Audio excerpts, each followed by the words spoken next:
Discontentment does that with God. It substitutes our preferences for God's wisdom, where we say, okay, I know God is wise and all that, but you know what? I don't think he's doing a good job. Let me try myself. So here's some other reasons why I believe we struggle with discontentment. Because knowing this doesn't automatically, fix our discontentment, does it? So why do we keep falling into discontentment even when we know better? Because this is a sin. We get convicted. We know when we're discontent. We know when we're questioning the heart of our Father.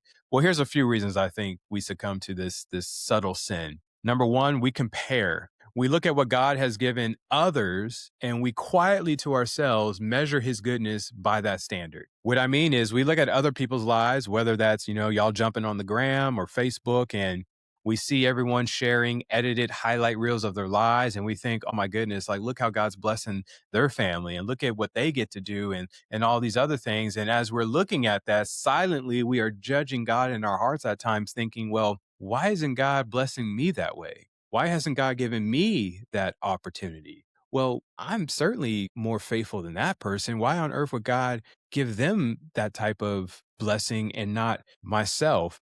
We forget very quickly God's goodness. We are like the Israelites. I mean, let's just be honest. Let's not read the Bible and think, oh, these foolish Israelites, these foolish sinners. We are just like the Israelites in the wilderness. Manna on the ground every single morning, water from a rock, the pillar of fire supernaturally leading them, and they still grumbled. Think about that.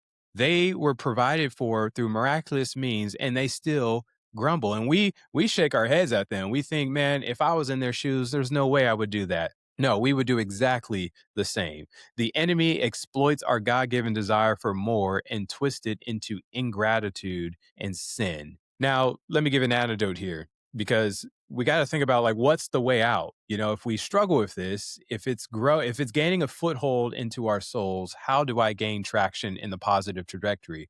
What does that actually look like to fight against discontentment? And as Paul said, to learn to be content in all that God provides. Well, friends, contentment isn't giving up on life or pretending everything is fine. I think we need to make that clear. Contentment isn't, well, I'm just going to resign to woe is me, this is my life kind of a thing. That is not contentment. That is still a sinful heart posture before the Lord. Biblical God honoring contentment is choosing to trust that God knows what he's doing with your story, with your life, even when you don't understand it. 1 Thessalonians 5:16-18 says, rejoice always, pray constantly, give thanks in everything, for this is God's will for you in Christ.